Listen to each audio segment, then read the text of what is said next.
Oi, e aí, tudo bem com vocês?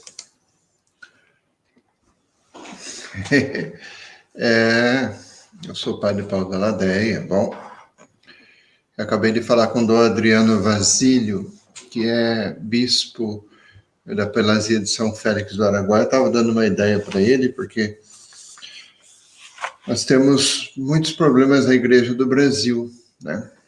Alguns dos problemas. Bem-vindo o pessoal que está chegando, Neiva, Diácono Fernando, Hugo Vasconcelos, acho que o Hugo eu ainda não conheço. Então, eu estava falando com ele que eu estou meio preocupado com a internet do Brasil, porque nós temos muito leigo católico, nós temos muita gente se passando por youtuber e falando mal do Papa, da CNBB, divulgando missa e rito extraordinário, falando que a missa no rito ordinário não é válida, falando um monte de bobagem, né? Então, eu estava dando a ideia para ele, deixa eu ver se acerto as coisas aqui. Estava dando a ideia para ele da CNBB criar um selo de qualidade, né, um selo Vaticano II, selo Unidade da Igreja, sei lá, não para condenar ninguém, mas para dar para alguns canais católicos que estão em comunhão, estão em colegialidade com a Igreja, né? Porque misericórdia, o que tem de gente falando bobagem na internet é terrível. E aí, se o cara é catequista, se o cara quer seguir a igreja e tudo, ele vai seguir qualquer coisa, porque o cara coloca um colarinho, coloca uma batina e fala qualquer bobagem. E esse é o problema, né? Vamos lá. O Hugo é coordenador de catequistas. Muito bom. Hugo, seja bem-vindo, tá? Nós temos aqui algum tempo, toda segunda-feira, uma live que é sobre um documento da igreja para a gente apresentar um pouco o documento, porque afinal, né, nem todo mundo conhece a doutrina social da igreja. Muita gente acusa o padre fulano, o bispo ciclano, de comunista, comunista. E às vezes o cara está só falando o que é da doutrina social da igreja, o que é da doutrina da igreja, mas que muita gente não conhece. Então nós começamos lá no século XIX, né, na Rerum Novarum, e viemos vindo, tratando dos papas e cada documento e tal, e agora estamos em João Paulo II, 1º de maio de 1991, né, a carta que faz os 100 anos da Rerum Novarum, essa daqui, chamada Centésimos Anos, o ano do centenário, tá? Então, eu quero apresentar um pouquinho para vocês. Eu fiz aqui as minhas observações, eu li o texto, fiz os meus rabiscos todos e tal, e fiz um resumo que eu vou passar a trabalhar com vocês já, tá? Mas, então, eu queria que a gente pudesse, nós temos já 7 pessoas na nossa live, que bom. Eu queria que a gente pudesse estudar um pouquinho esse documento. João Paulo II é um cara complexo, é um papa, é santo e tudo, mas é um cara bastante complexo, em matéria, um cara muito inteligente e um estadista. Então, a gente não pode esquecer que ele não só fala, como ele articula as coisas na igreja, né? Então, ele usava os documentos, o magistério eclesiástico, a posição que ele tinha como papa, para escrever e para articular a política eclesiástica que ele estava fazendo. João Paulo II ficou 28 anos, se eu não me engano, João Paulo II ficou papa, né? Eu lembro que ele foi eleito, eu tinha 16 anos, acho. E depois eu já era padre e ele ainda era papa. Eu tinha 16 anos, não tinha entrado no seminário, eu entrei no seminário com 18. Eu era catequista ainda, e aí ele ainda era papa depois que eu eu já estava estudando teologia, mestrado em teologia, doutorado em teologia, ele ainda era papa. Então, ficou muito tempo, né? Diácono, feliz Páscoa para todo mundo, estou esquecendo. Ô, Leider, tudo bem com você também? Boa noite. Bom, vamos lá. Então, vamos pegar... Vocês estão me ouvindo? Tá tudo bem? O som tá bom? A imagem tá boa? Podemos continuar? Então, vamos lá. Eu fiz um pequeno resumo do documento.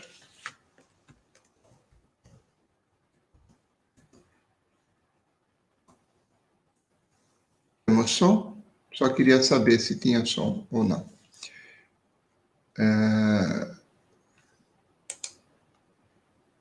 Então, vamos lá. Fernando, a Neiva, o Hugo Vasconcelos,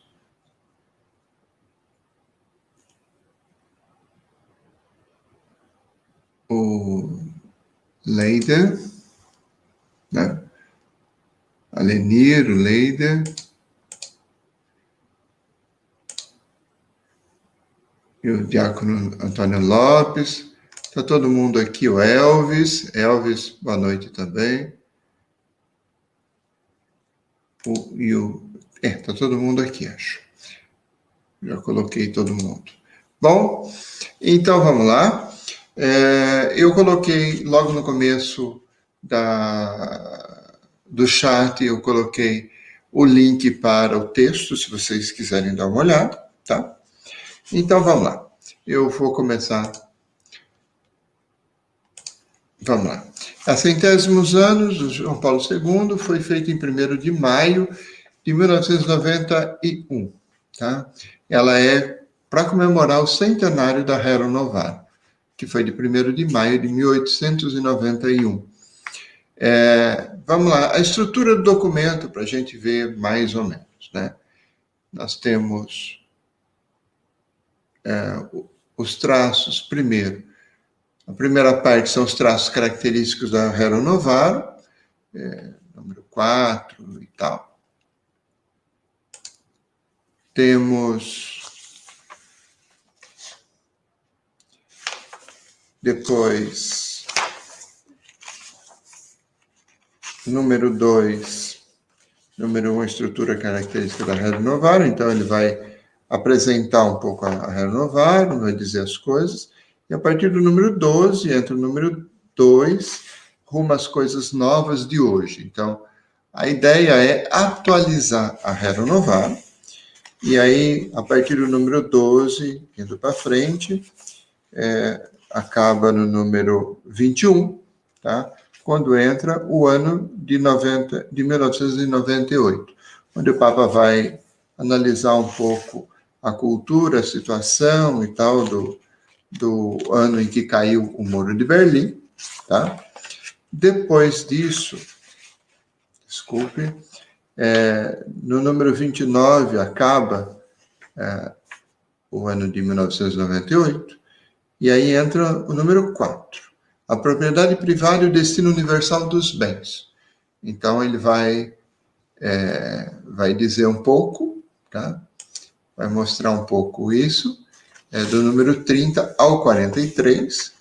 Depois, no 44, ele vai falar, então, do estado da cultura, né? Vai fazer toda uma preleição, e vai do número 44 ao 52, onde ele faz uma teoria do Estado e uma teoria da cultura, tá?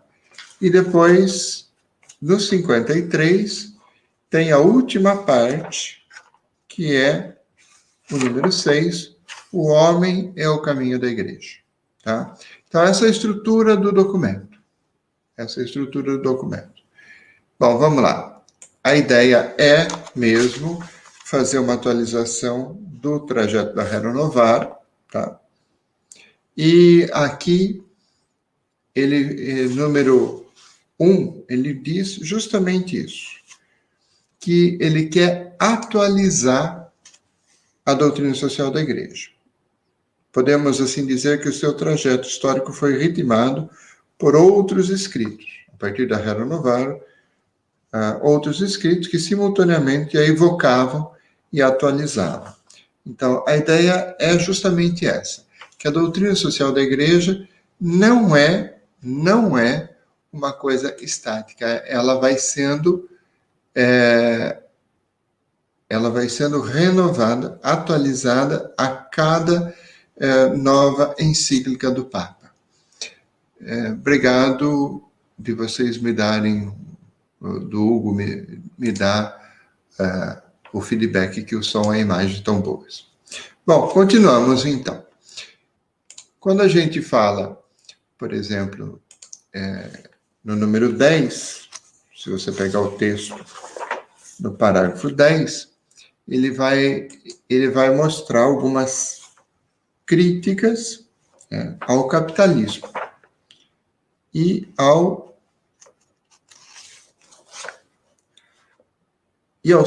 liberalismo. Outra nota importante, rica de ensinamentos para os nossos dias, é a concepção de relações entre os Estados e os cidadãos. A Rerum Novarum critica os dois sistemas sociais e econômicos, o socialismo e o liberalismo. Tá? Então, quando falarem para você, por exemplo, que a Igreja condena o marxismo, mas não condena o capitalismo, está errado. Tá? O Papa João Paulo II mesmo, né, vai fazer várias críticas ao capitalismo, né, e vai dizer algumas coisas, por exemplo, no número 8, ele diz que o salário deve ser suficiente para manter o operário e a sua família, que é um conceito já da Rerum Novarum, mas que João Paulo II vai dizer. E ele vai criticar o capitalismo selvagem, né?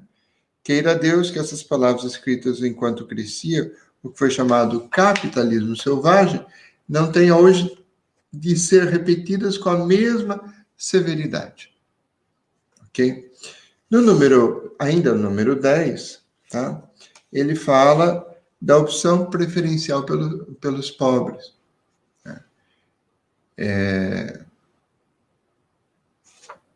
Desculpa, número 11.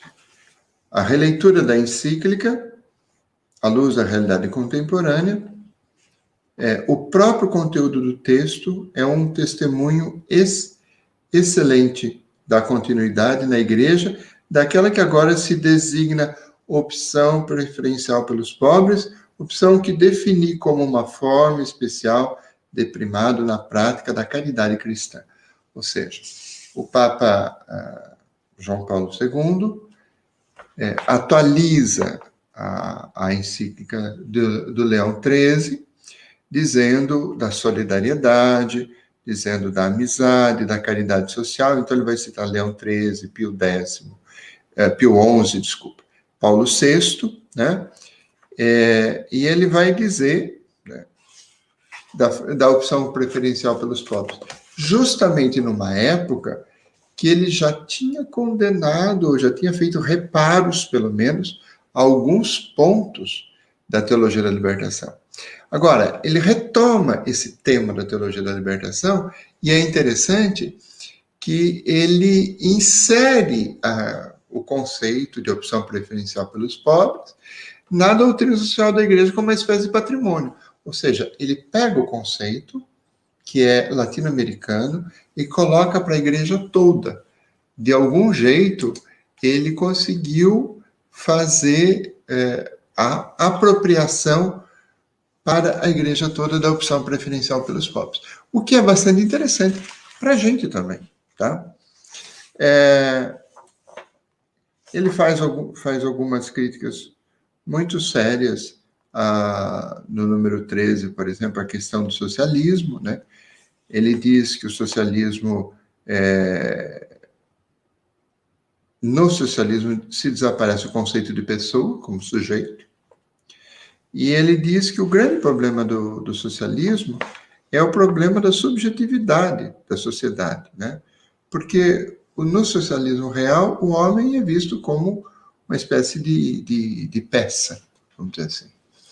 Fala aí, Deusdede. Boa noite. Esclarecimentos importantes para fortalecer a nossa fé e a nossa prática social de bem comum. Muito obrigado pelo apoio, Deusdede. Bom, continuando ainda no texto, eu estava falando da opção preferencial pelos pobres, que ele coloca como patrimônio da doutrina social da igreja, e que agora, por ser citado num documento importante como esse, não dá para tirar mais. Tá? Bom, eu estava também dizendo a questão do socialismo real, né? No número 12, ele fala que o socialismo real é o remédio que é pior que a doença, né? Ele diz isso. Tá? Número 13, ele diz a questão da subjetividade, tá? E da maneira mecanicista. E no número 14, ele fala da luta de classes, tá? E aqui, no número 14, tem uma... Quando ele faz a questão da luta de classe, ele fala isso, e tem aqui também uma citação que a gente poderia ser usada hoje, tá? O que se condena na luta de classe é principalmente a ideia de um conflito que não é limitado por consideração de caráter ético ou jurídico, que se recusa a respeitar a dignidade da pessoa do outro. Que se recusa a respeitar a dignidade da pessoa do outro. E mais para frente ele vai dizer assim, mediante a destruição da resistência da parte contrária. Ora, não é isso que está acontecendo no Brasil? O pessoal está querendo matar um ao outro, né? O pessoal da direita quer matar o pessoal da esquerda. O Bolsonaro já não falou que vamos metralhar essa turma. Precisa tomar cuidado com esse discurso, porque o Papa condena isso. Não dá para ser católico e ter um discurso desse, tá? Ele diz, ainda estamos no número 14, ele diz assim, no final do parágrafo número 14, ele vai dizer assim, luta de classes em sentido marxista e militarismo, luta de classes e militarismo. Militarismo da direita, luta de classes da esquerda. Tem, portanto, a mesma raiz, o ateísmo e o desprezo da pessoa humana, que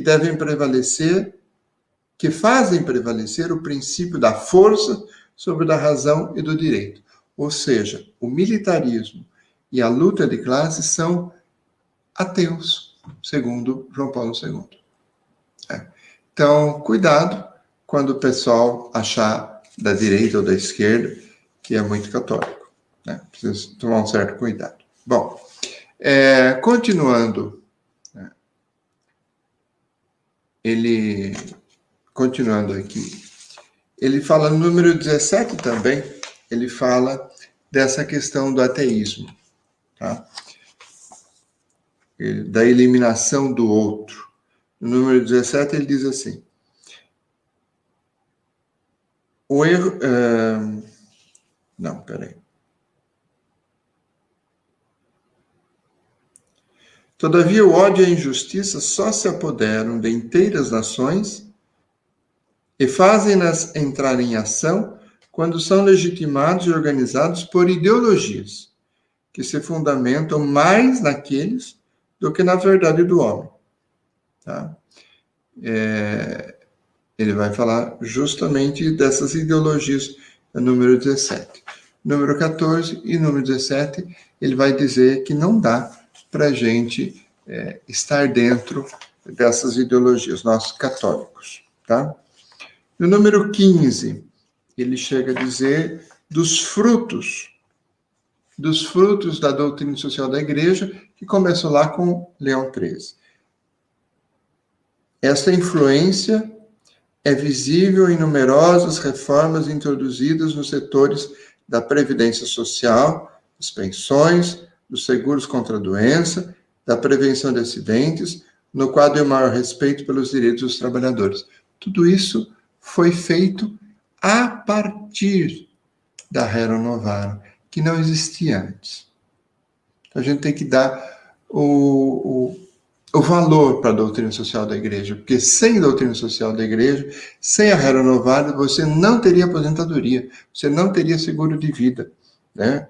A gente não teria pensão, né? Pensão alimentícia, seguro contra doença, nada, nem seguro-saúde, plano de saúde, tudo isso foi inventado a partir da doutrina social da Igreja.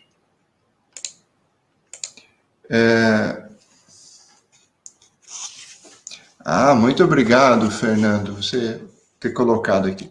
Com efeito, a luta de classes, quando se abstém dos atos de violência e do ódio mútuo, transforma-se pouco a pouco numa honesta discussão fundada na luta, na busca da justiça. Quando se abstém da violência e do ódio mútuo, se transforma numa honesta discussão fundada na luta da justiça. Número 14. Espera um pouquinho, deixa eu pegar então. Ele está citando aqui a questão da 40º ano, né? Ele está citando a Labor Exercice e a 40º ano. Ele tá criticando aqui o método marxista, né? Quando se abstém dos atos de violência e do ódio mútuo, né? Justamente porque o que ele diz luta de classes, né? Infelizmente existe, é a questão de dominação de uns pelos outros, mas é preciso que a gente não entre nessa ideologia de querer destruir o adversário. Porque se a gente entrar nessa ideologia, a gente cai na espiral da violência. E é aqui que ele não quer que a gente entre. Bom, deixa eu continuar, Fernando, senão a gente não acaba hoje. Número 22 tem uma afirmação bem interessante, que é interessante, é própria do João Paulo II, onde ele diz que todo homem merece respeito. É uma afirmação que pode parecer simples, mas a gente costuma respeitar o igual, não o diferente. A Igreja, 22, com simplicidade e coragem, afirmou que todo homem, sejam quais forem as suas convicções pessoais, ou seja, católico, cristão ou ateu, tem em si gravada a imagem de Deus e por isso merece o respeito. Quer dizer, nós somos imagens de Deus, mesmo que a gente não acredite nisso. Essa é uma afirmação interessante de João Paulo II, né? João Paulo II tem essas tiradas muito interessantes. Depois, no número 25, ele fala de uma política e que aqui na França, a gente tem sentido isso, que uma política sem religião, uma política contra a religião, pode tornar-se uma religião secular. A política torna-se, então, uma religião secular que se ilude de poder construir o paraíso nesse mundo. Aqui é o caso francês, por exemplo. Aqui na França, a gente tem o que a gente chama de laicidade. A laicidade do Estado é quase uma religião. Tanto que tem bastante posições políticas. Agora, a grande dificuldade hoje do Estado não está sendo com os católicos, mas está sendo com os muçulmanos, né? Porque o muçulmano não aceita esse tipo de coisa. Oi, Jamal, seja bem-vindo. O Leider já entrou e já saiu, voltou de novo. O Leider. Bom,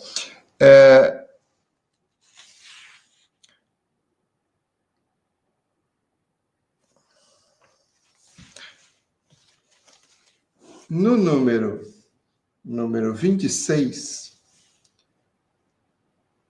começa assim: em passado recente, o desejo sincero de se colocar da parte dos oprimidos e não ser lançado fora do curso da história induziu muitos crentes a procurar de diversos modos um compromisso impossível entre marxismo e cristianismo. Então, ele diz de compromisso impossível, quer dizer, não dá para ser católico e ser marxista, tá? Mas, e aqui ele coloca um negócio interessante. O tempo presente, enquanto supera tudo que havia de caduco nessas tentativas, convida a reafirmar a positividade de uma autêntica teologia da libertação humana integral. Ele volta no texto da teologia da libertação e ele diz que existe uma teologia autêntica e integral.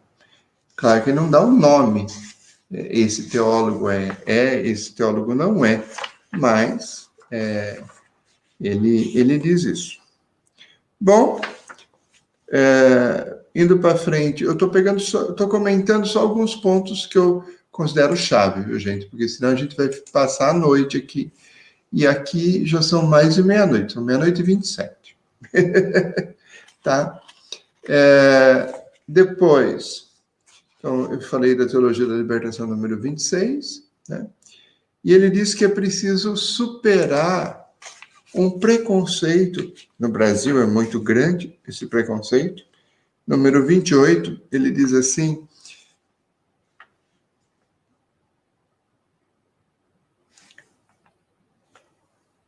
aqui.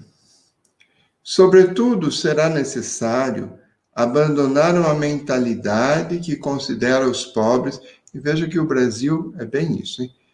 Uma mentalidade que considera os pobres, pessoas e povos, como um fardo e como inoportunos maçadores, que pretendem consumir tudo que os outros produziram.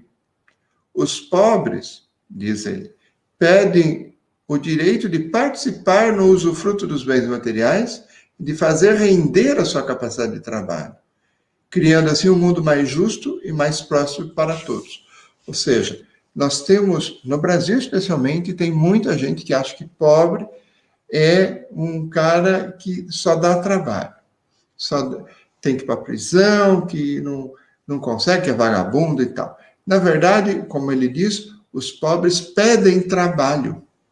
É só ter trabalho que os pobres prosperam muito mais do que muita gente. Agora, o problema é que não tem trabalho para todo mundo, né?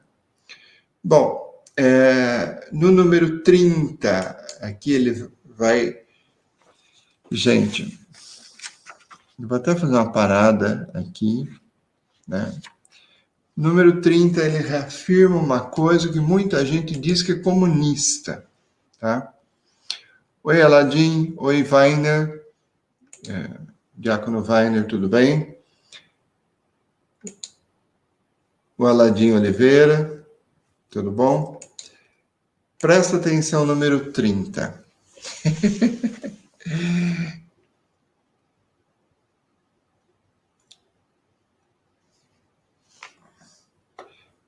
Ele está citando São Tomás de Aquino aqui. Se perguntar qual deve ser o uso desses bens, a Igreja não hesita em responder que, a esse propósito, o homem não deve possuir os bens externos como próprios, mas como comuns, porque acima das leis e juízo dos homens está a lei, o juízo de Cristo.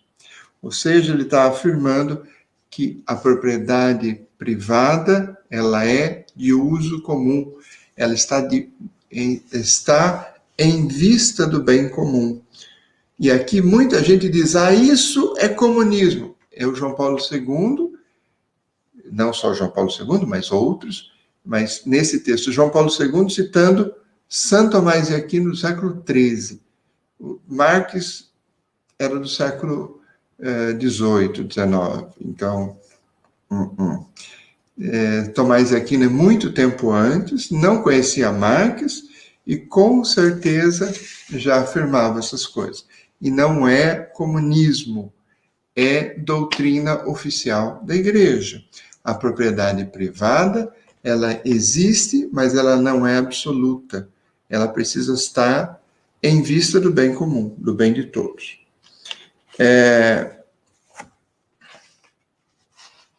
Aqui ele faz algumas distinções entre propriedade da terra, trabalho com, trabalho para, a propriedade como conhecimento, quer dizer, a propriedade intelectual. Ele vai falar número 31 e 32, ele trabalha algumas coisas assim, tá?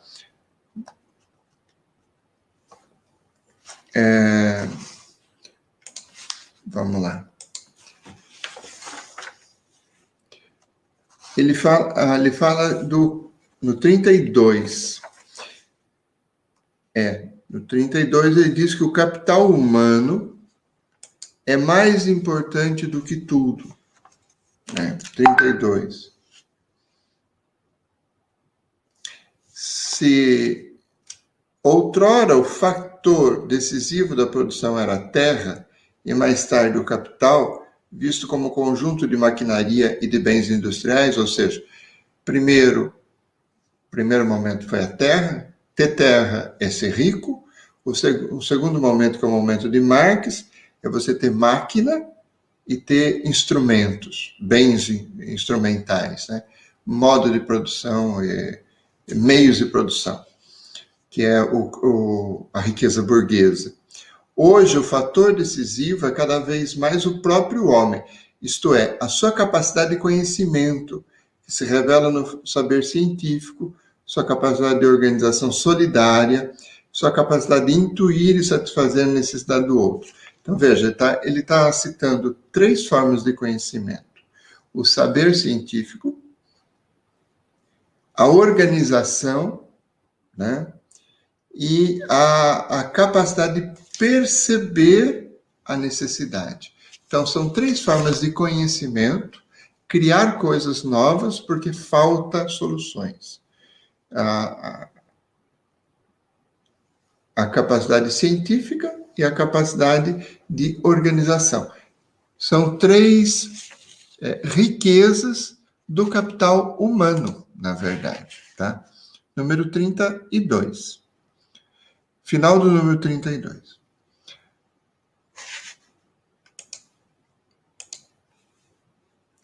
Bom, vamos lá. Depois, o número 35. Isso, 35.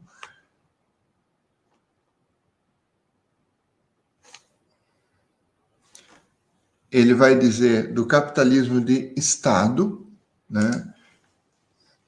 35, eu estou tentando achar aqui.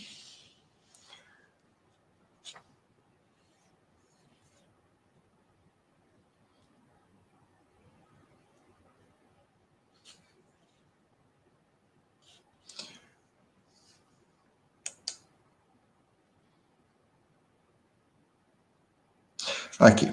Nessa luta contra um tal sistema, desculpem a demora em achar. Nessa luta contra um tal sistema, não se veja como modelo alternativo o sistema socialista. Ele está falando do sistema econômico de exploração, né? E aí ele diz, olha, contra a exploração do capitalismo, não se pensa que o socialismo é muito melhor, tá? Que, de fato, o sistema socialista, que, de fato, não passa de um capitalismo de Estado. Tá? É o que nós temos hoje, por exemplo, na China. A China é um capitalismo de Estado. Há quem diga que os chineses são os únicos que entenderam Marx. Não sei se isso é verdade. Mas eles estão se dando bem com o capitalismo deles, capitalismo de Estado. Tanto que está todo mundo dependendo da China hoje em dia, né? Tem uma coisa interessante que ele diz, o número 35, é que o lucro, quando se fala, por exemplo, de empresa, o lucro não é o único indicador da condição de uma empresa, se ela é boa ou não, né? Ela dá lucro ou não. Ela pode acontecer que a contabilidade esteja em ordem e, simultaneamente, os homens que constituem o patrimônio mais precioso da empresa sejam humilhados e ofendidos na sua dignidade. Ou seja, uma empresa pode dar muito lucro, mas pode fazer muito mal para as pessoas. E o grande capital de uma empresa, na verdade, é a sociedade não de máquinas, mas a sociedade de pessoas, né? E tem uma coisa aqui interessante, E esse é bem criativo da parte dele, tá? Ele diz o 36, o número 36 do documento, o parágrafo 36.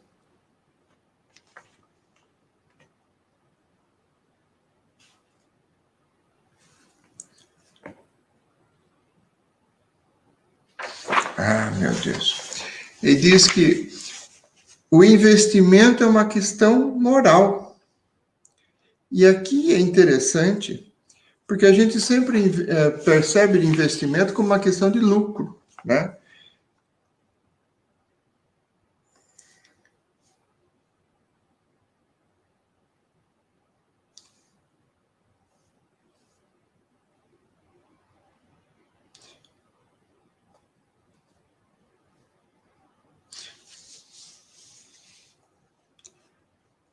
O dever de ocorrer com o supérfluo. Aqui. O dever de ocorrer com o supérfluo, e às vezes até com o necessário para garantir o indispensável à vida do pobre. Ele está falando aqui do dever da caridade, né?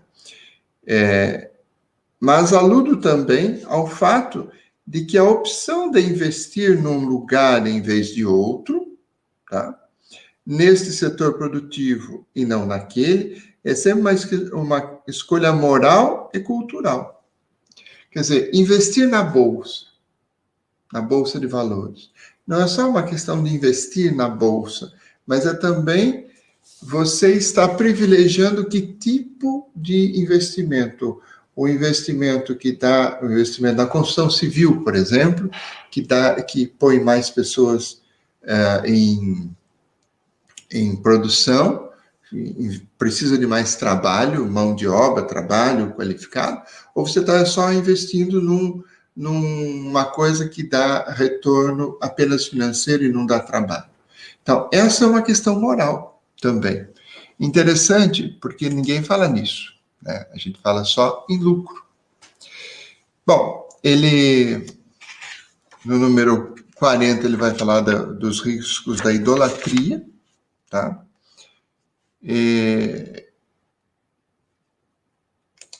Número 40.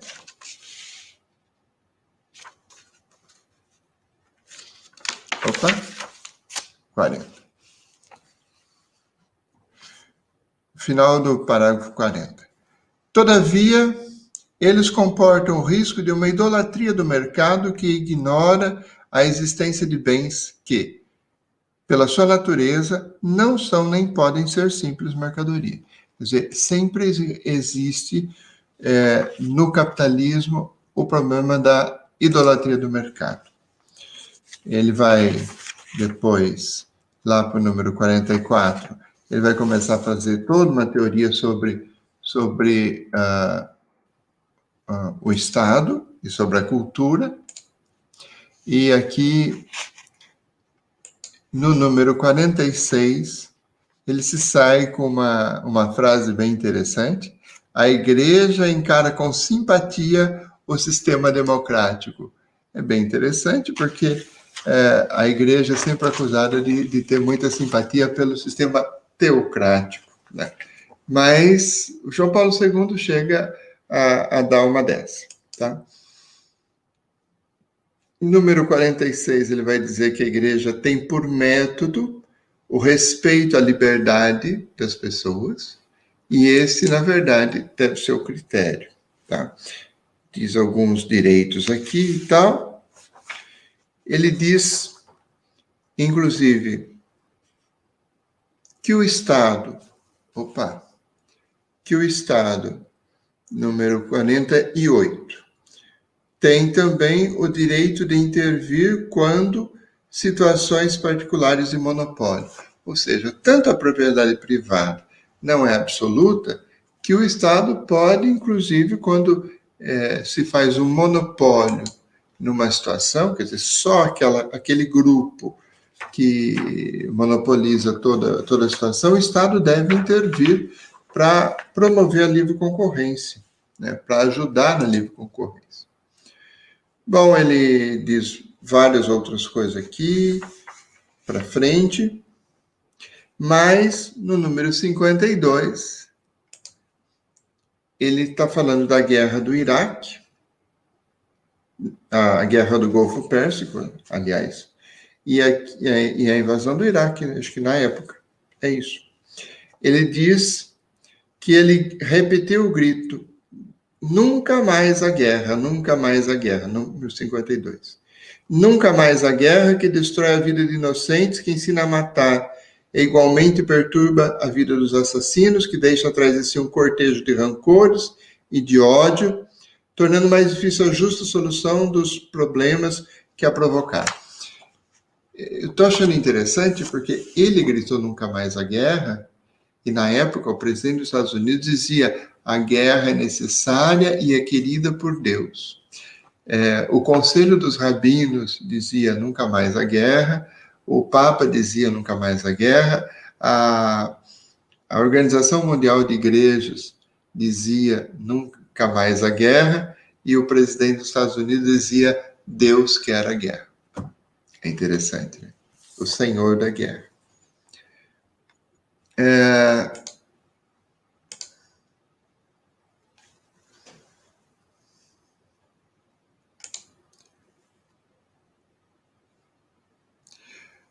Fernando, de fato o capitalismo hoje é mais de produção, não é mais de produção, mas é de especulação. Mas mesmo assim, ele tem muita produção ainda, né? Claro, tem muita agiotagem, como você mesmo disse, né? Mas ainda existe a produção capitalista, não adianta dizer que não existe, tá? A partir de 53, ele vai dizer, e aqui interessa para mim, que vai dizer que o cuidado e a responsabilidade do homem é o objetivo da igreja, tá? Mas do homem real, concreto, histórico, de cada homem, não do homem no sentido universal, tá? 54. A doutrina social hoje, especialmente, visa o homem, o ser humano, enquanto inserido na complexa rede de relações das sociedades modernas. Mais complexa hoje do que na época dele ainda, né? 55, ele diz que a igreja recebe o sentido do homem da revelação divina, né? E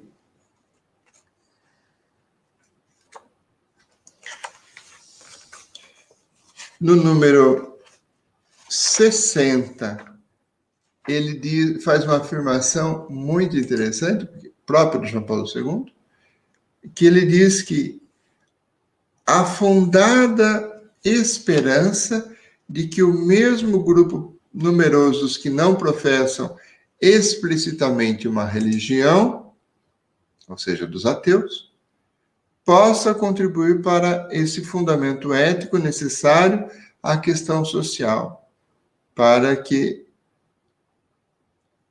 a igreja e esse grupo possam fazer uma reflexão ética da questão social. Bem interessante isso, tá? João Paulo II, aí ele fala que a encíclica visa o futuro, não visa o passado e tal.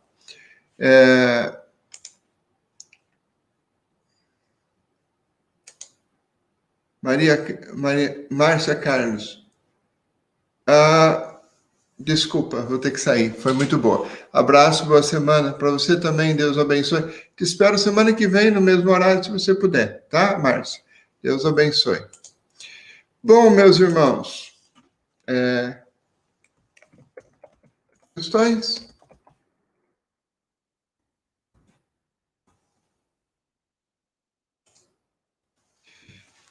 Vamos lá? Questões? O texto é interessante, tem afirmativas bem complexas. Agora, não se pode esquecer que João Paulo II ele joga com duas coisas, com o estadista e com o teólogo. Ou seja, ele escreve as coisas para organizar a sua organização de igreja. Ou seja, quando ele fala da teologia da libertação, ele já tinha perseguido alguns teólogos, ele já tinha colocado algumas pessoas de lado, e ele já tinha feito várias interferências na CNBB. Mas E quando ele coloca, em 2 ou 3 momentos que ele coloca a teologia da libertação, ele coloca a opção preferencial pelos pobres, ele diz que a teologia da libertação é necessária, que tem alguns problemas, mas ele eleva a teologia da libertação ao patrimônio comum da igreja. Essa é uma coisa que a gente não pode negar. E João Paulo II é muito mais avançado do que aquelas pessoas que o defendem. Isso a gente precisa lembrar desse tipo de coisa. Questões, problemas, soluções? O que vocês acharam do texto?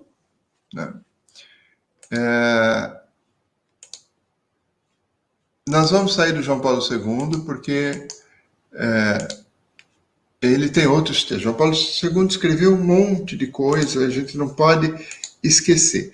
Mas eu quero entrar próxima semana, se vocês puderem, eu coloquei aí o texto, vocês podem dar uma olhada, está aí. Esse texto é o da Laudato Si. O texto da Laudato Si é extremamente atual. Então, nós vamos, nas próximas 2 semanas, ler a Laudato Si e ler a Fratelli Tutti, do Papa Francisco. E, a partir daí, eu queria que a gente pudesse fazer algumas considerações depois na linha inteira dos documentos, que eu não sei se a gente vai conseguir, mas, assim, pegar, tipo, propriedade, pegar um tema, tipo, o trabalho, e a gente pega o tema do trabalho, que é citado nas várias encíclicas, ou pegar o tema da mulher e pega esse tema, ou pegar o tema da vida e pega esse tema, e aí a gente estuda nas várias encíclicas para ver. E aí eu gostaria até que vocês me ajudassem a pensar 2 ou 3 temas chaves que a gente pudesse pegar para ver essa linha do tempo.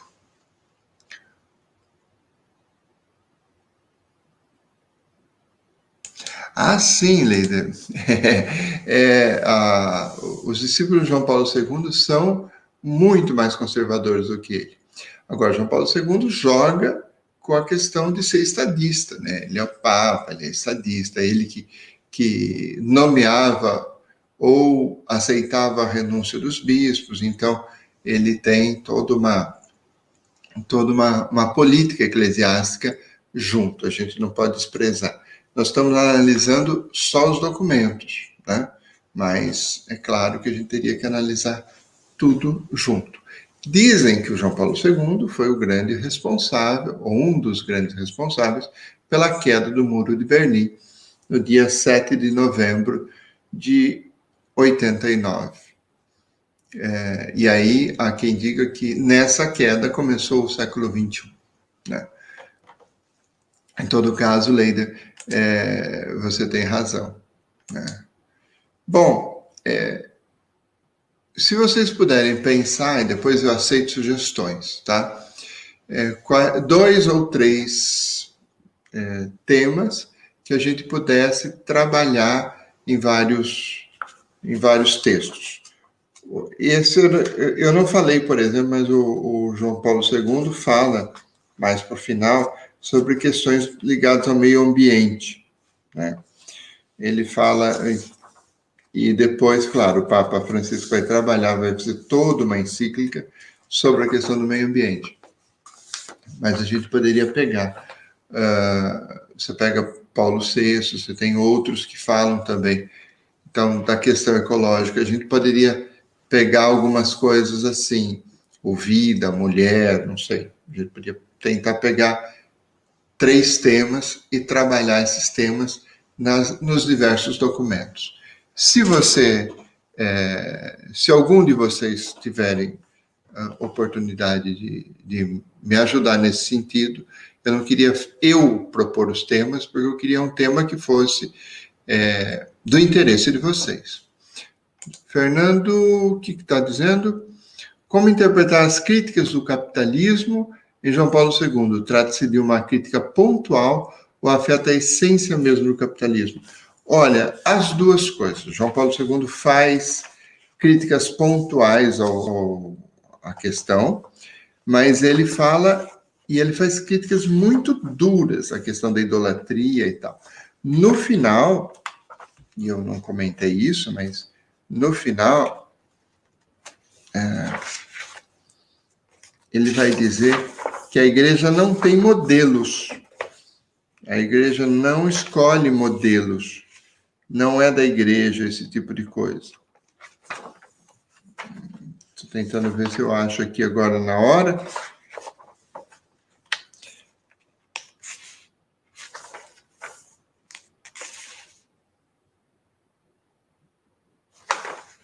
Mas tem.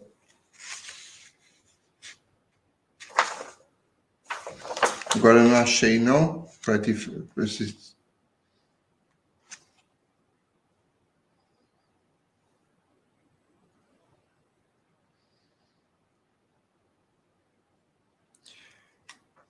Mas as duas coisas. Ah, achei. 43. A igreja não tem modelos a propor. Porque ele já tinha feito aqui, por exemplo, várias críticas a Karl Marx, à alienação, ao método de leitura marxista, já tinha feito 41, 42. Ele fala veja o que ele fala aqui, 42. Voltando agora à questão social, pode-se porventura dizer que após a falência do comunismo, o sistema social vencedor é o capitalismo e que para ele se devem encaminhar os esforços de países que procuram reconstruir as suas economias, a sua sociedade? Ele diz que não, né?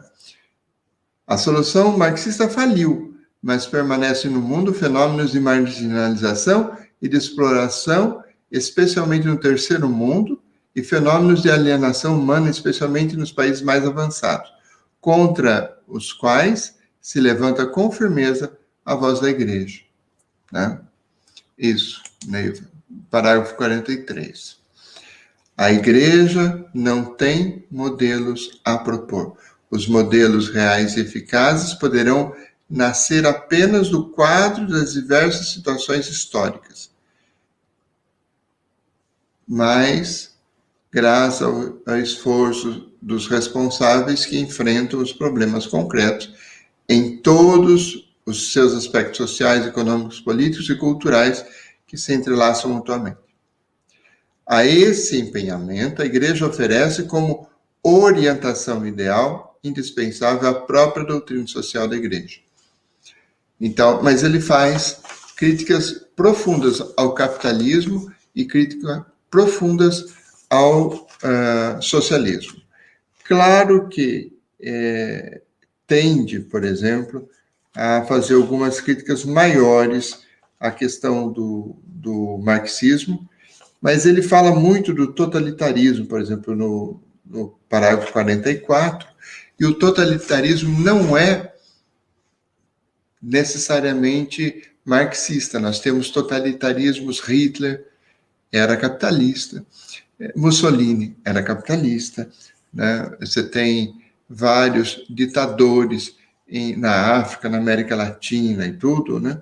Que são, você pega, por exemplo, Pinochet é totalitarista, é uma ditadura, né? Então, você tem várias, mas ditadura é capitalista.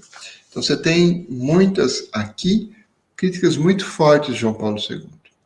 Diácono Weiner, todas as fases do capitalismo sempre foram, infelizmente, altamente explorativas para homens e mulheres dos tempos em que se construiu.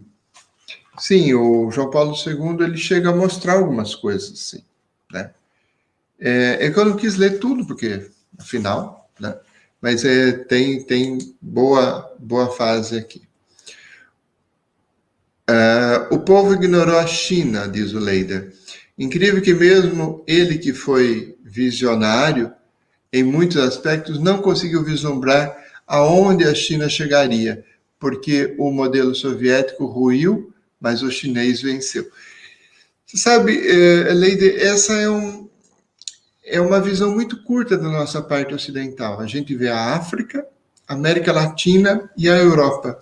A gente esquece que a Ásia existe E a Ásia atualmente está jogando um jogo muito mais forte do que todo mundo, né? Não é só o vírus que é chinês, o seu celular é chinês, né? A roupa que a gente compra é chinesa, o remédio que você trata o Covid é chinês, e tudo que está faltando agora vem da China. Então, muito complicado. De fato, você tem razão. Todo mundo, inclusive João Paulo II, ignorou a China.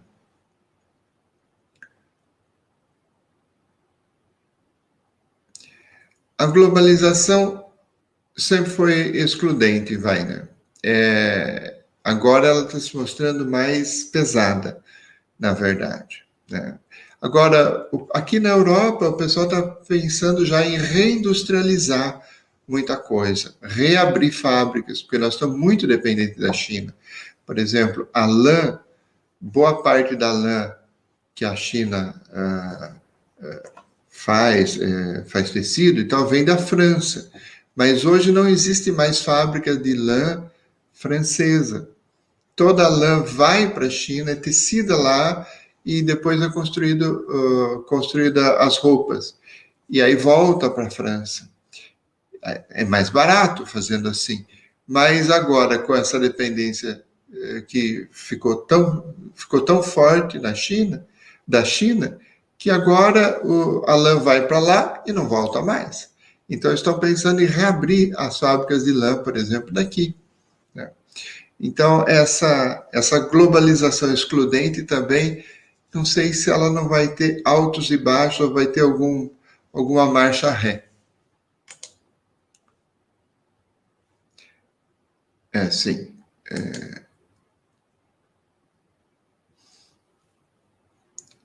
Nós, quando o Ciro Gomes fala, por exemplo, de reindustrialização do Brasil, essa é uma discussão que está sendo feita nos Estados Unidos, está sendo feita aqui na Europa, como fazer para não ficar tão dependente todo mundo o planeta inteiro de um país só, né? Ou da Ásia, pelo menos. Eu fui uns 3 anos atrás, eu estava em Barcelona, não tinha esse problema de Covid, nada disso, estava em Barcelona, aproveitei para fazer compra na Zara, né, que é uma marca conhecida, e que em Barcelona é barato, e eu fui lá comprar e tudo, comprei algumas roupas, tudo da Zara, e estava lá tudo made in Bangladesh, made in China, made in não sei da onde, né? E vem tudo da Ásia, numa exploração muito forte do trabalho, né? E das pessoas que trabalham. A produção industrial chinesa é maior que a de todos os outros países europeus somados. Produção agrícola equivale a metade da produção da terra. É verdade, Leida. Isso é verdade. Mas não se esqueça que também o consumo da China é muito grande, né? E agora, e tudo vai para a China para ser industrializado e volta para cá. O Brasil fechou todas as fábricas de tecido, quase. E tudo vai para a China para ser tecido lá e voltar para o Brasil como tecido. Então, atualmente, as coisas estão bem complicadas. Vamos ver, Deus dede. A mídia de massa contribui e muito com a formação de uma consciência global excludente. É preciso ter cuidado, filtro com a grande mídia. Deus dede, é verdade, quando se fala de mídia de massa, mas hoje em dia, por exemplo, a televisão já não é mais tão forte. A televisão tem um segmento, o rádio tem segmentos e tal. Mas não se esqueça que hoje a internet não tem muito filtro. Esse é um problema também, né? Porque se a mídia de massa tem muito filtro, a internet não tem filtro nenhum. E aí nós estamos também tendo alguns outros problemas.